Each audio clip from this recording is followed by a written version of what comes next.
So as Donald Trump's poll numbers sink and the economy is spiraling, he's only got one option left, and that is phone in Fed Jesus. Yes, you heard that correctly, Fed Jesus. This is the guy on CNBC. His name is David Zervos. Looks like his name is being floated out there for the next Fed chair. And when I saw his picture, and this is what CNBC ran, I was like, that totally looks like a Jesus dude. So it's like, but you have to remember, Trump is running a TV show. And effectively, he picks people that, matches his sort of casting. And if his, followers and cult members want that kind of figure, like a Jesus-looking dude, this is who you pick to be the next Fed chair. I know it's crazy that that's what we're talking about, but it was reported before that Trump seriously considers these things. Like, how old does someone look? How is your hairstyle? How well do you speak on TV? Like, it's all a TV show. And I think they're going for the Jesus figure to try to save him.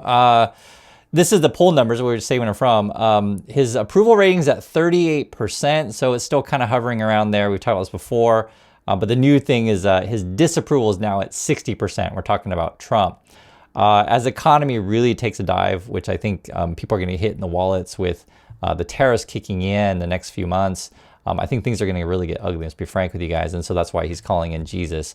Let's officially now bring in David Zervos, chief market strategist at Jefferies, as well as a CNBC contributor, also on the not so short list of 11 candidates who may replace Jay Powell. Welcome, David. That was a long introduction, Melissa. It was. I mean, there's so many mantles which you carry these days. But and a frequent guest here, which is how we know him. So, and I had to show this part to you because you have to understand that he is on TV enough to where Trump would have seen him. And that's how Trump picks people to be in his cabinet or whatever, is like, hey, I saw you on TV and you kissed my butt and oh my God, you're so awesome and you look like Jesus. So, hey, you're hired. I mean, this could be the dude. Odds of Trump tapping David Zervos for Fed chief jump on Kalshi after CNBC report. So other people are kind of thinking the same way. Yeah, I'm going with Jesus. What did you make of the number today?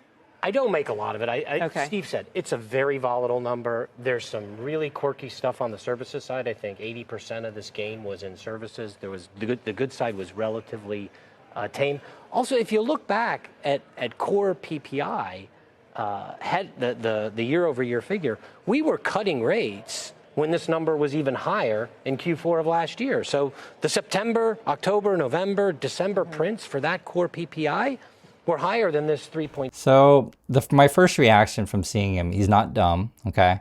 The thing is, though, he's going to say a lot of misleading things and misdirect. The basic gist of it is, why am I against, say, cutting rates like the way that they're talking, is because we know the tariffs are going to kick in. We know inflation's ticking up, right? And so as the Fed, you want to watch the data. You want to know what's sort of going on in the landscape and, be ahead of that.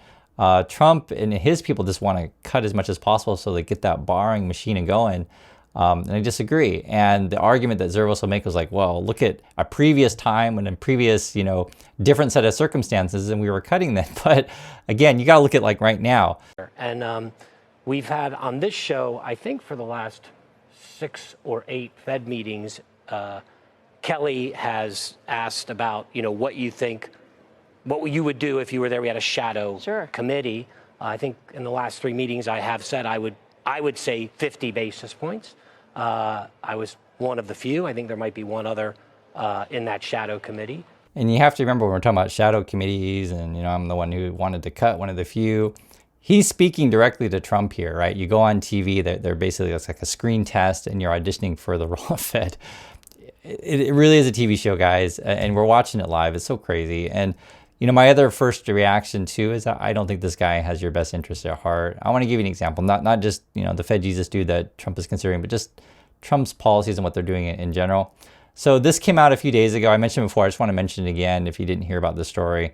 Exclusive fistful of dollars and rice for Vietnam farmers displaced by 4 1.5 billion Trump golf clubs. So basically, they're just kicking people off their land. Supposedly they're giving them some sort of compensation. It's not that much though, I don't think.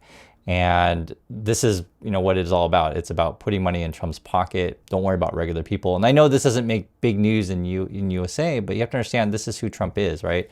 So for example, it says here, there's a Vietnamese farmer has slept poorly since authorities told her to vacate her farm for a Trump family-backed golf resort, offering her offering just $3,200 and rice provisions in return. So we're going to take your farm, we're going to give you $3,200 to get out.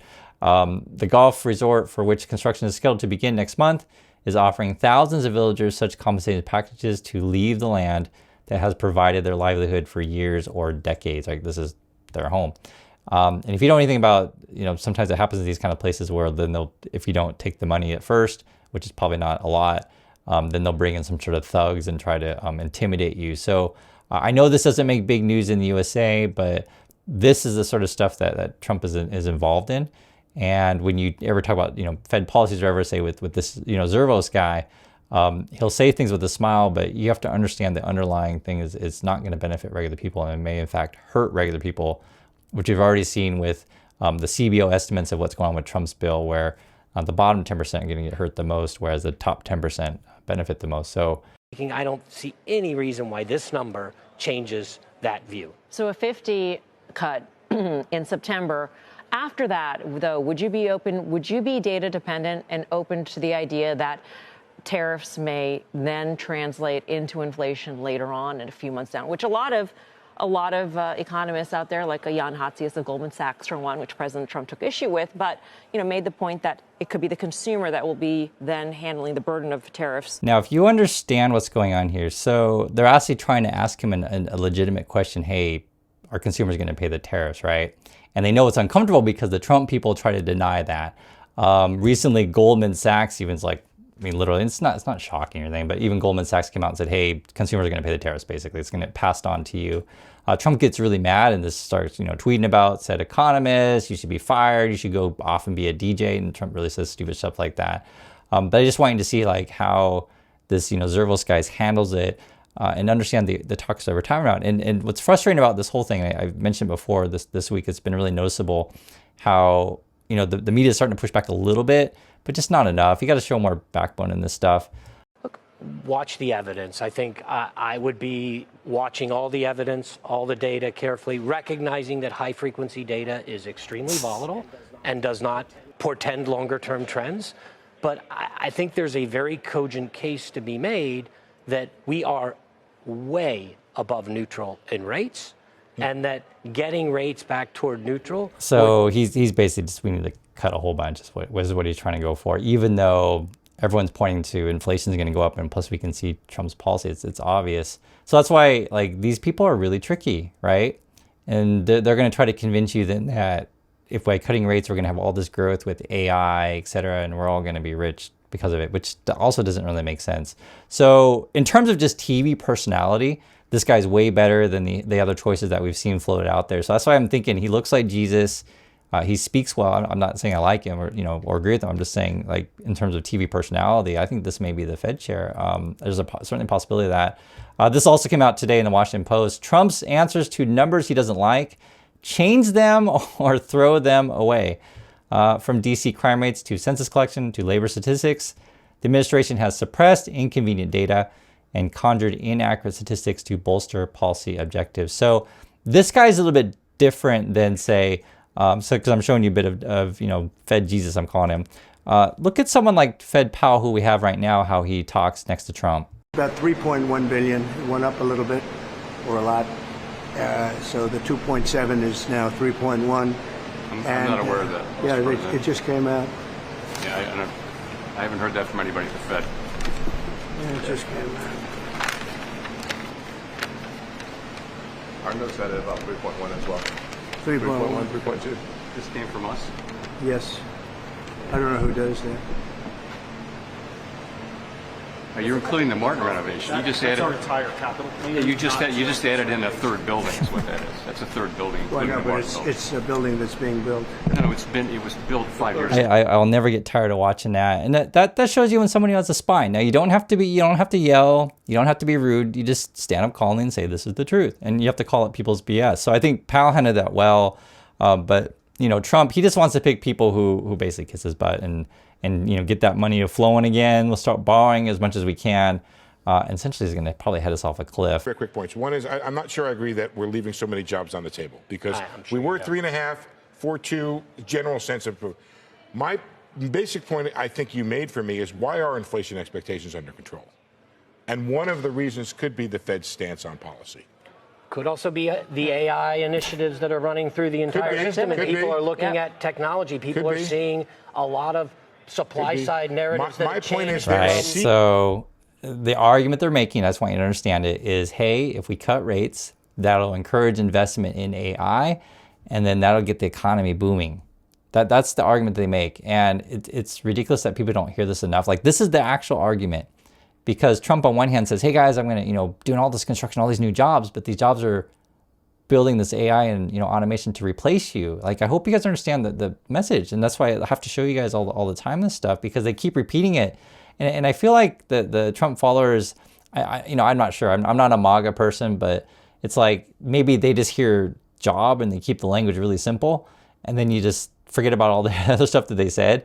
But if you put it in most simplest terms, hey, you will have a job building your replacement. If you put it in that simplest terms, which if you want to take the other side of the coin, that's maybe Democrats should just be saying all the time, hey, Trump's promoting borrowing money to create jobs to all replace all of you. Is that what you want? And that's sort of how I try to talk about this stuff with you guys in just most plain terms possible, so that everyone can understand, even the MAGA people. It's deeply frustrating because you can see what's going on. In part because of tariffs, and they're not telling the survey respondents that I see higher prices in the future. Because I think they also realize there's one-offs associated with tariffs, as I think the Treasury Secretary said, and numerous folks. So these guys are very tricky. So they're trying to say, hey, the tariffs is only a one-time price increase and we won't see inflation beyond that. But it's misleading because the tariff isn't going to go away, right? If Trump keeps this policy in place, basically we're going to increase the prices, the import taxes increased, and you're going to continue paying that in perpetuity. And you got to make that clear to people. They're playing word games with you with this stuff, but I don't understand that prices will go up. Chairman of the Fed has said the same thing. You don't want to let that metastasize. That's what he said. Into something that de-anchors inflation expectations. Right. But it is not doing that in any way, shape, or form. So why are we fighting? We're always fighting the last battle. That's true, We're always fighting the last battle. To go back to your World War II Are you still going to call on me at the press conference, even though I'm arguing with you? Of course. Thank you. We've been doing this way. So you can see there, the reporter's not pushing back too hard because they still want to maintain a relationship in case this guy does become Fed chair and be like, hey, can we get that exclusive interview? But back to your being a candidate for Fed chair. Yes. How actively did you engage with the administration? The last time I interviewed you, you were in Washington, so you're there a lot. I have been in Washington a fair amount, Melissa. I've known the Treasury Secretary for well over a decade. I think he's one of the most talented individuals I've met in the marketplace, and I'm just so excited to see him transition into what he's transitioned to as a Treasury Secretary. It's unbelievable. I think he's just...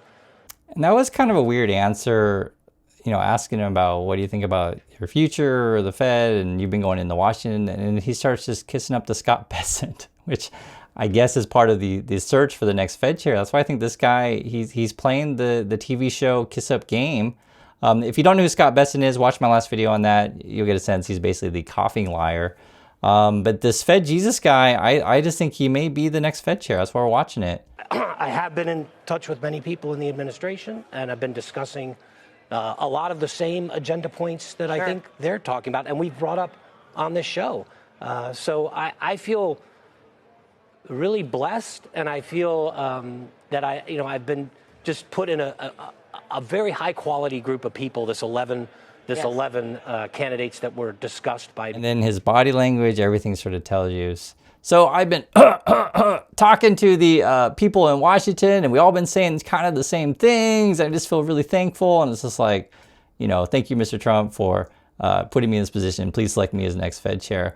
He'll go on to talk about basically that he's a market guy and cares about markets. You'll see this. You would bring definitely a different perspective being a chief market strategist going into the role of Fed chair. And I'm wondering how that would change your views, if any, in terms of, now you talk to any Fed official and they say, we don't pay attention to what the stock market is doing. That's in your blood. How would that change? Would you just divorce that? No. Okay. No, but I divorce a lot of my academic credentials and history when I come to markets, because every time I've let my PhD in economics guide me in trading, I've fallen flat on my face. So I learned very early that I need to not do that. And so the argument they're trying to make, and again, this is all a TV show and a theme, is like, oh, well, you know, we can't trust academics. This is all about business and markets, and we need to get the country going again. But you have to understand, like, who these kind of people are. So, for example, this just came out today. Senators press Howard Lutnick's former investment firm, and I think this is part of Lutnick's kids are over there, tariff conflict of interest concerns, like basically, hey, Lutnick, are you and your kids over at your former, you know, fund, are you benefiting off Trump's tariff policy? That's the question, right? Or something like this. What about Trump's kids? Trump's sons back 1.5 billion World Liberty Financial token deal. So Trump's kids are profiting off of shady crypto while his dad is passing legislation to benefit the family. I mean, you can see it right there. So that's David Zervos, who I'm dubbing to be called Fed Jesus. And that's my thoughts on him. What are yours? I do appreciate your time, and I catch you all in the next video.